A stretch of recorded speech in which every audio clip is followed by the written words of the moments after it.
Então ouça.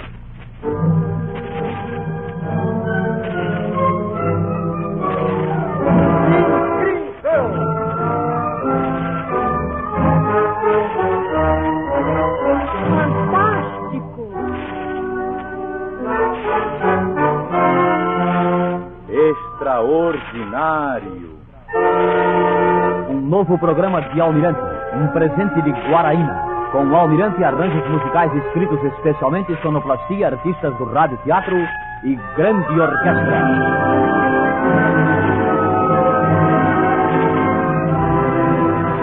Boa noite, ouvintes de todo o Brasil. Novamente aqui estamos com alguns episódios verdadeiramente incríveis, fantásticos e extraordinários. Alguém já disse com muita justeza que não há nada mais atraente do que o mistério. É verdade. E eu o sinto por experiência própria. Ou, melhor se ia dizer assim, pela própria experiência dos ouvintes. Sim, e eu explico. Quando iniciamos essa série de programas, imediatamente foram os ouvintes que afirmavam que não se sentiriam capazes de ouvir integralmente as audições seguintes.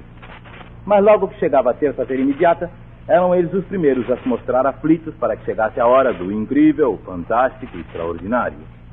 E durante sua irradiação, procuravam não perder uma só das palavras que daqui saíam, ou o menor detalhe sonoro, musical ou de simples ruído. Daí então o hábito de ouvir os casos do incrível foi tornando inúmeros ouvintes impermeáveis ao medo, ou pelo menos tão familiarizados com o medo que nada mais os surpreendia. Já é uma vantagem isso, hein? Pelo menos esses programas têm tido a ação benéfica de destruir em muitos ouvintes um sentimento que também poderá desaparecer daqueles outros que tiverem a mesma disposição de enfrentar o mistério das coisas incompreensíveis. Aqui está, pois, um conselho para todos. Exercitem sua coragem, ouvindo hoje estes 4 casos espantosos. O da criancinha morta sem batismo, o encontro com um fantasma, o da profecia que se está realizando e o do padre da meia-noite. Haverá alguma coisa mais aprazível que uma despretensiosa conversa entre amigos em que velhas histórias são relembradas? Certamente que não. E haverá alguma coisa mais desagradável que uma dor de cabeça? Estamos certos que não. E por isso recomendamos a você, ouvinte, estar sempre prevenido com um comprimido de Guaraína. Guaraína corta a dor sem atacar o coração. Guaraína. Comecemos hoje pela incrível história da criança que chorou após 7 anos de morta. As músicas especiais que vão acompanhar a narrativa são da autoria do maestro Aldo Taranto.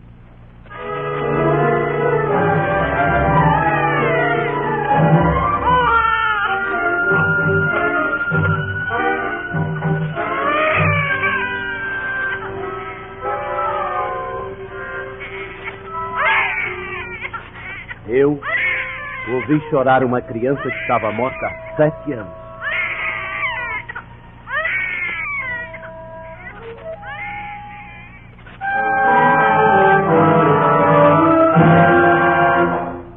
Eis aqui um caso espantoso e que vai ser transmitido a vocês com todos os detalhes que o seu remetente nos fornece. Passou-se com ele mesmo. Se chama Manuel Marcelino dos Santos e reside em Bento Ribeiro, a rua Pacheco da Rocha 27. Diz ele que seu pai, participante principal da história, é um antigo negociante de cereais e reside ainda no velho casarão onde ocorreu este episódio, isto é, na cidade de Rosário Catete. Seu nome é Manuel das Neves Santiago. Há ainda o testemunho de sua irmã Alvina e do seu irmão mais moço, José, que é soldado em São Joaquim, na cidade de Salvador, na Bahia. O caso passou-se assim. Foi em 1937, numa segunda-feira, aí pelas 7h30 da noite.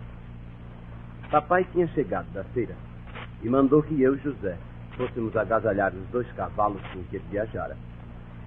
Levamos os animais para uma capoeira que fica defronte da Santa Cruz.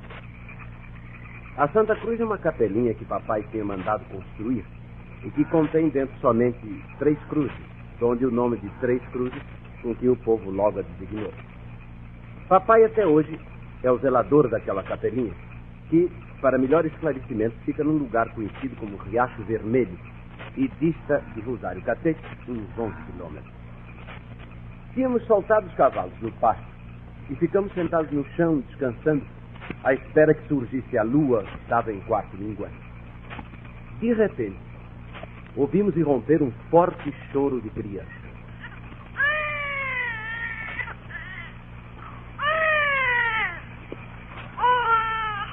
Nos primeiros instantes, não pudemos localizar de que direção vinha o choro, porque era um mistério aquele pranto. Ora longe, ora perto, ora alto, ora baixinho.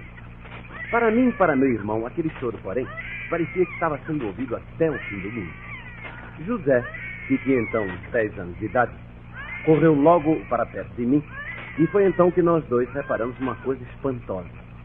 Cavalos que mastigavam e arrancavam o capim com força, produzindo ruído, e mais os gritos, os sapos, todo o barulho característico da mata, da noite, tudo silenciou bruscamente.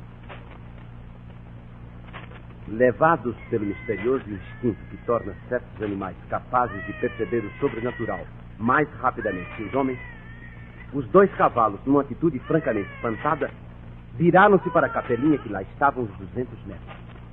Nós também nos pusemos a observar naquela direção, mas só víamos o branco de suas paredes a ressaltar na escuridão. E o choro cada vez mais impressionante, a crescer e a sumir, desafiando a nossa coragem. Durante muito tempo não pudemos pronunciar uma só palavra. Por fim, José conseguiu falar e fez uma pergunta. Quem é? Sei lá. E depois de raciocinar um pouco, imaginei ter encontrado a solução para a coisa. Ah, deve ser o filho da Corina. Corina era uma cabrocha que passava sempre por ali. Seu filho era sabidamente um garoto, chorão. Mas ali a pouco alguma coisa brilhou na escuridão e fez voltar nosso medo que já ia desaparecendo.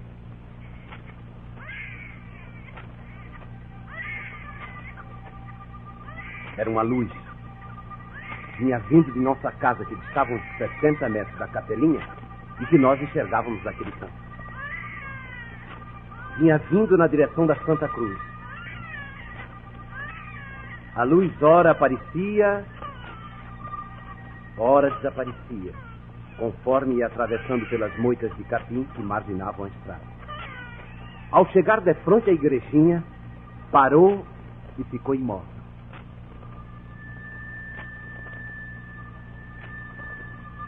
Apavorados com aquilo, eu e José corremos para casa. Lá encontramos nossa irmã Alvina completamente despreocupada na cozinha, preparando o jantar. Papai, porém, não estava. Achei estranho aquilo, porque sempre que fazia qualquer viagem, papai não saía mais de casa nem que chovesse canivete. Perguntei à minha irmã: Alvina, quem foi que estava chorando tanto aí fora, hein? Curioso que ela me respondeu: Chorando? Aí fora? Não vi nada, não. Vi que ela estava falando sério e não insisti. Mesmo porque naquele momento alguém abria a porta da frente e entrava em casa. Era papai. Era papai, sim. Mas com que cara ele vinha? Pálido, olhos esbugalhados, cara fechada. Trazia na mão esquerda um candeeiro apagado. Colocou-o em cima da mesa, sentou-se no tamborete e ali ficou sem dizer palavra, cabisbaixo. A Alvina trouxe a ceia e nós comemos em silêncio. Em silêncio até o ponto em que José não se conteve e lhe perguntou: Papai, para onde o senhor foi? Aquilo parece que foi um alívio para ele. Sua fisionomia se desanuviou num instante e ele, como se aquela revelação lhe tirasse um peso de cima, contou-nos esta coisa espantosa que nos fez compreender por que ouvíramos o impressionante choro de há pouco. Onde eu fui? Fui batizar o Paulinho, filho do meu compadre João Caboquinho, porque devia ser batizado pela sua irmã Paula e não foi porque morreu. Foi sepultado ali ao lado da Santa Cruz. Vocês não ouviram um choro de criança? Era dele que, depois de ter andado vagando pagão 7 anos pelas trevas, veio hoje chorar para que alguém o batizasse. E eu fiz em nome de Deus.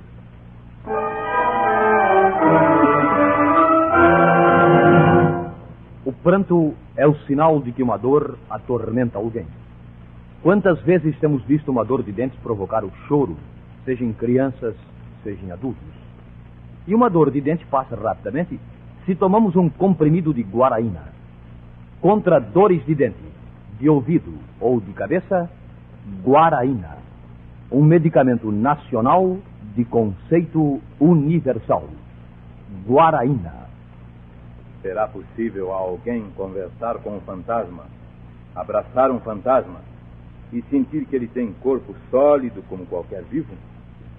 Pois ouçam essa impressionante história que será apresentada agora com ilustrações musicais do maestro Aldo Taranto.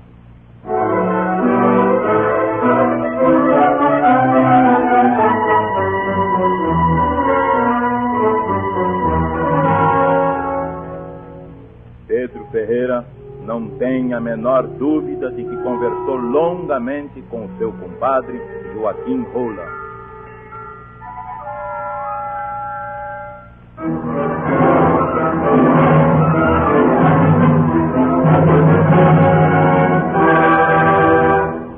Eis aqui agora um caso verdadeiramente fantástico e que nos foi contado numa cartinha da ouvinte Nadir M. Viana, moradora à rua Peçanha da Silva, 534, Casa 1, no Engenho Novo, aqui no Rio. O fato passou-se com um senhor chamado Pedro Ferreira, muito amigo de sua família. Teve lugar na cidade de Cantagalo, no estado do Rio. Um dia, o Pedro Ferreira chegou na casa da Nadira, nossa ouvinte, e ali contou, muito impressionado, que na véspera ia viajando, como de costume, por uma daquelas estradas que margeiam o Rio Negro. Num certo ponto da estrada, justamente onde fica a cachoeira do Rio Negro, há enormes moitas de bambus que escurecem completamente aquele trecho. O povo até deu àquele lugar o nome de Cachoeira do Roncapau, porque ali se ouvem os estrondos da água ao despencar sobre as pedras e os frequentes estalos dos bambus maduros. Pois exatamente naquele trecho encontrou-se o Pedro Ferreira com o seu compadre Joaquim, que ele não via há muito tempo. Olá, compadre! Há quanto tempo, É verdade, e você como vai? Vai se vivendo, compadre. O encontro com o velho amigo foi muito amistoso. Palestraram longamente, contando cada qual o que de mais importante lhe havia sucedido sem que o outro soubesse. A despedida com um apertado abraço foi também muitíssimo cordial. Pois é, compadre, nós precisamos nos ver mais a miúde. É certo, Pedro, temos que nos ver mais vezes. E é verdade, compadre. Uhum. Onde é que você está morando agora? Eu agora, Pedro, estou morando na Chácara Queimada.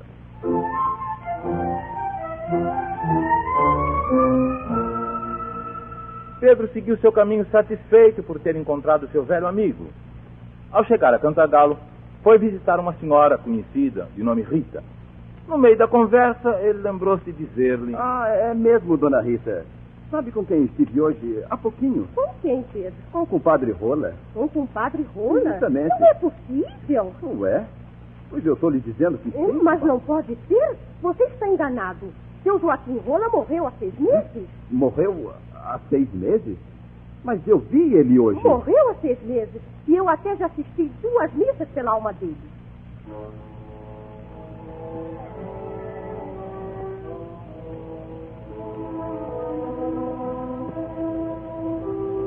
Pedro Ferreira não queria acreditar no que ouvia. Tinha a mais absoluta certeza de que vira, de que conversara, de que até abraçara fortemente seu compadre Rola na altura da cachoeira do Roncapau.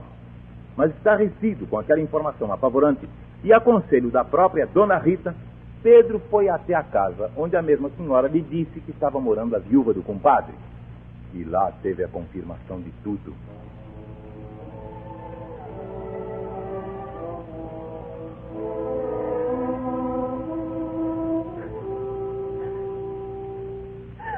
Pois é, compadre. Ele morreu tão de repente.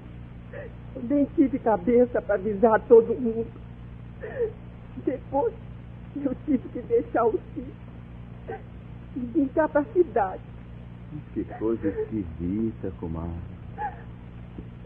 E ele que me disse quando se despediu que estava morando na Chácara Queimada. Ele disse isso? Sim. Ele disse isso? É isso mesmo. Foi lá que ele foi enterrado.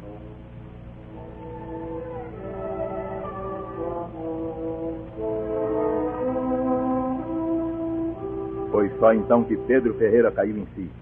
Chácara Queimada, lugar um pouquinho retirado de Cantagalo, onde existem inúmeras residências, é também onde fica o cemitério da cidade, que por muitos é indicado somente daquela maneira. E foi só então que Pedro lembrou-se, horrorizado, da maneira fria, estranha, como o compadre lhe dissera onde estava morando. Estou morando na chácara Queimada.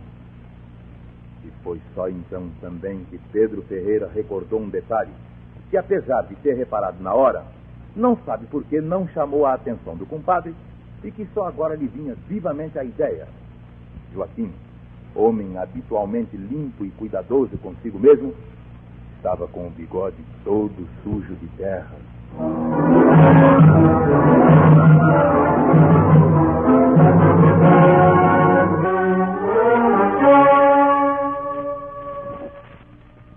Peraí, moço. Não vai-se embora, não. Eu vou ler o seu futuro.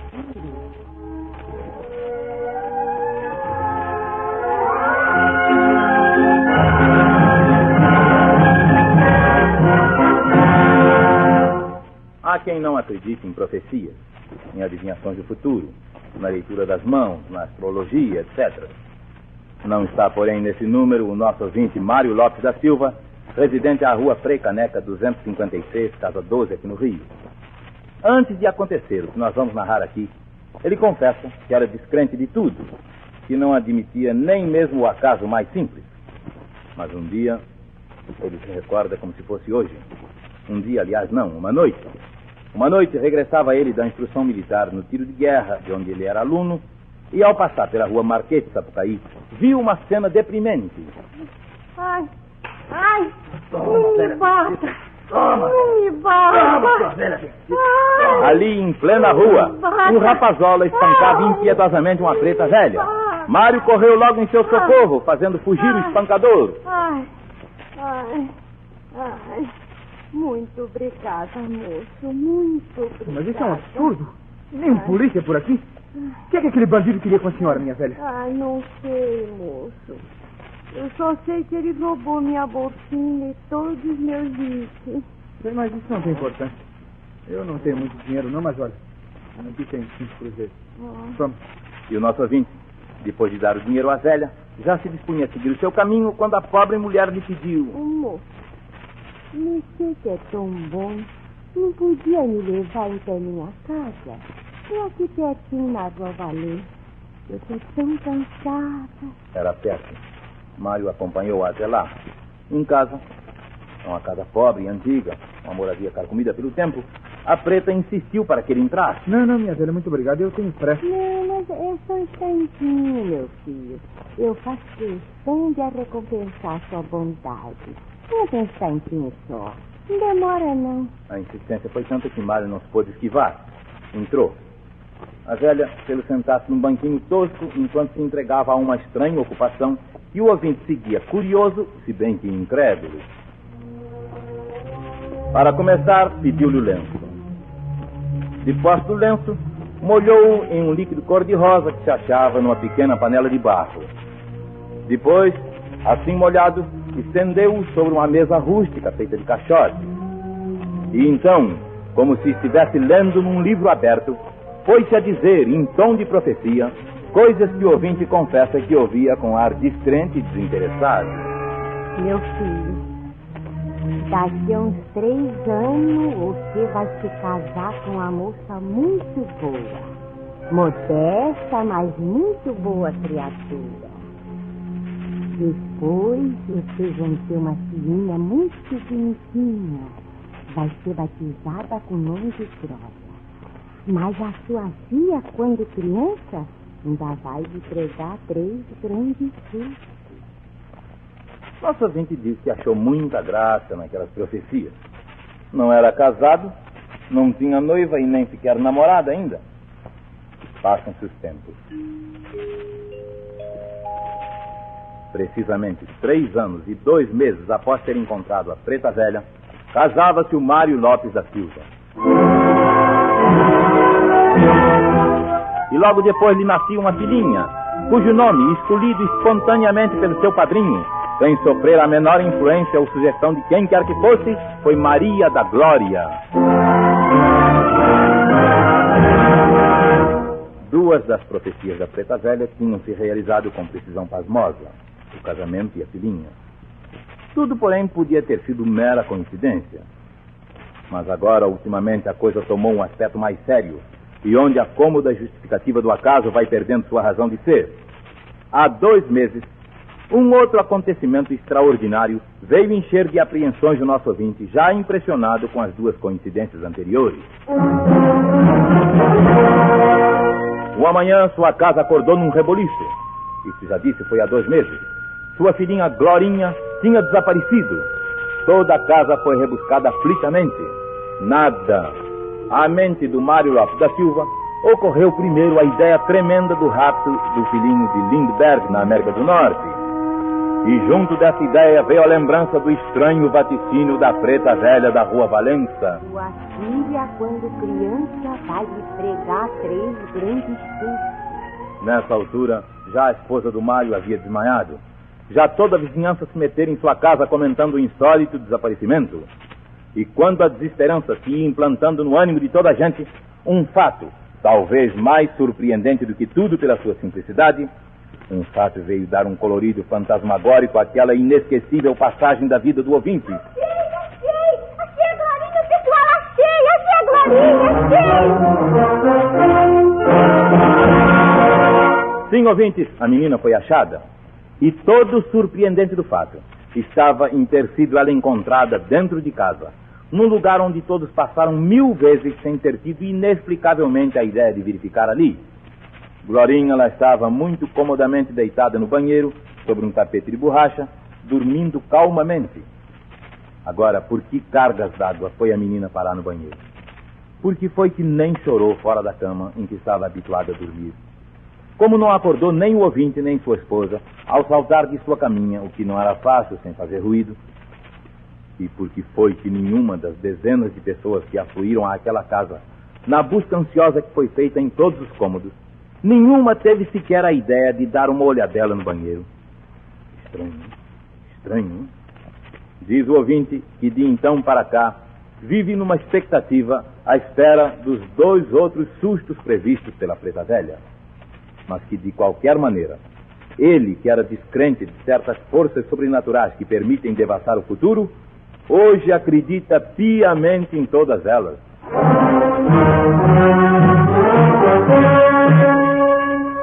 Prever o futuro é de fato uma coisa que muita gente consegue. Mas ninguém vai ficar prevendo a todo instante a hora em que vai ser acometido por uma dor. Por isso é sempre bom estar prevenido com um envelope de guaraína, que corta a dor sem atacar o coração. Guaraína. Serão realmente pessoas vivas todas aquelas que encontramos tarde da noite pelas ruas desertas? É o que nos obriga a pensar o episódio seguinte, que vocês ouvirão apresentado com arranjos musicais especializados do maestro Morfeu.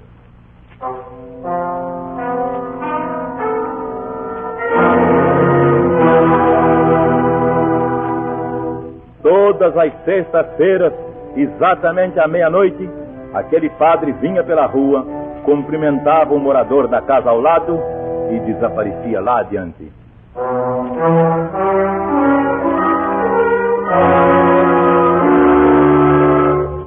O espantoso episódio com que vamos encerrar a audição de hoje foi nos contado numa cartinha do ouvinte Alberto Moura, morador à rua José Higino, 227, casa 3, aqui no Rio. Eis aqui o caso. Passou-se em 1918, no ano da medonha gripe que assolou o Rio sob a designação de gripe espanhola, estão lembrados? Naquela época, o ouvinte residia na rua Clube Atlético, número 80, uma rua que fica perto do Largo da Segunda-feira, na Tijuca.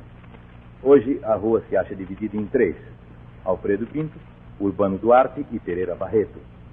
A casa ficava no fim da rua Alfredo Pinto, onde a rua forma um S.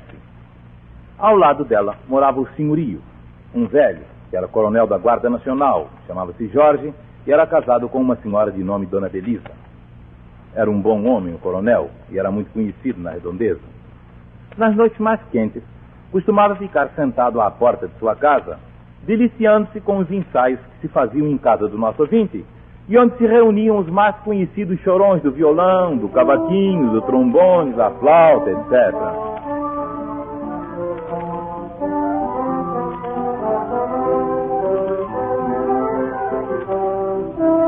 nomes famosos do tempo ali apareciam para aquelas tocatas alegres.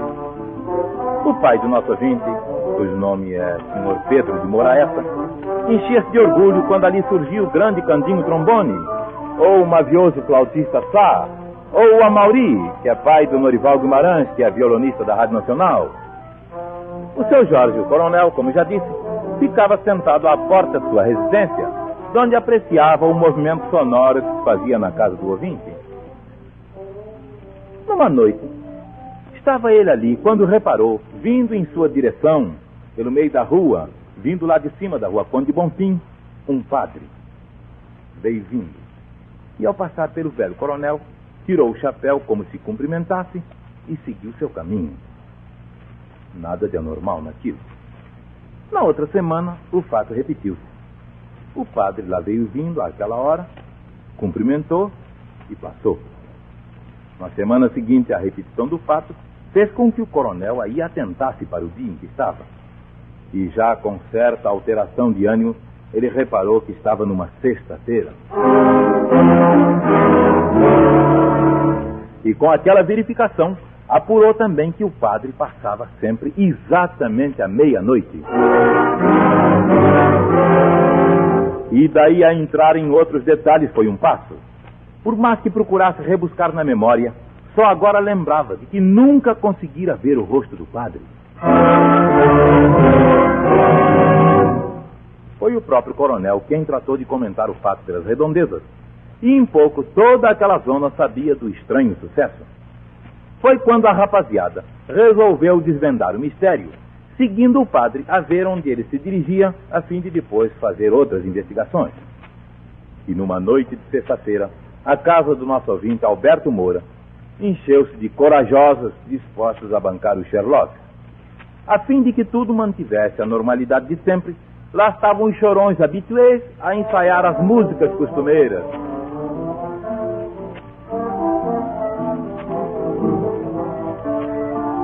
O coronel, metido e interessado também na investigação, sentou-se como de costume à porta de sua casa. Junto dele ficou um dos rapazes de vigia, a fim de avisar aos demais da aproximação do sacerdote. Ninguém estava propriamente com medo. Havia mesmo uma certa expectativa alegre, em que cada um primava por acentuar a sua despreocupação. Alguns até duvidavam da vinda do padre naquela noite. Bom, enfim, o tempo foi passando. Exatamente às 12 badaladas da meia-noite, o rapaz que estava na porta de vigia gritou para dentro: "Lá vem ele, pessoal!" Escondidos, disfarçados, espiando pelas frestas, todos viram o sacerdote aproximar-se. Vinha em passo natural, despreocupado. Ao passar pelo coronel, fez o movimento habitual do cumprimento e seguiu até dobrar a esquina onde a rua fazia um S. A rapaziada aí não conversou. Saiu logo sorrateiramente em seu encalço. Mas com espanto, todos viram logo que o padre já ia muito longe. Eles apressaram os passos, caminhando o mais silenciosamente possível, a fim de não despertar a atenção do sacerdote. Mas sem demora perceberam que todo cuidado era inútil. Por mais depressa que andassem, não conseguiam aproximar-se do vulto, que entretanto parecia caminhar calmamente, sem a menor pressa. Assim foram andando até a rua Alzira Brandão. Eles viam nitidamente o padre iluminado a intervalos pela luz dos lampiões. Mas ao chegar a um pequeno portão de ferro que até hoje existe e que dá para os fundos da igreja de São Francisco Xavier, que é a matriz do Engenho Velho, o vulto entrou por ali adentro, com o portão fechado como estava, e desapareceu. Os rapazes ficaram estupefatos. Os mais ousados ainda se atreveram a dar uma espiadela mais perto do portão. E quando perceberam que o portão estava realmente fechado, ninguém mais se conteve. Eles voltaram para casa em desabalada corrida, apavorados, contando aos demais o que lhes sucedera.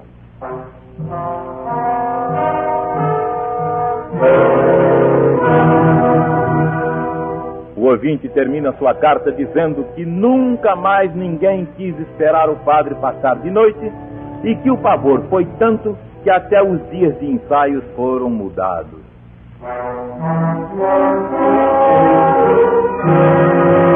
Vamos parar aqui, ouvinte. Quando vocês escreverem para cá, não se esqueçam de citar o título desses programas: Incrível, Fantástico e Extraordinário.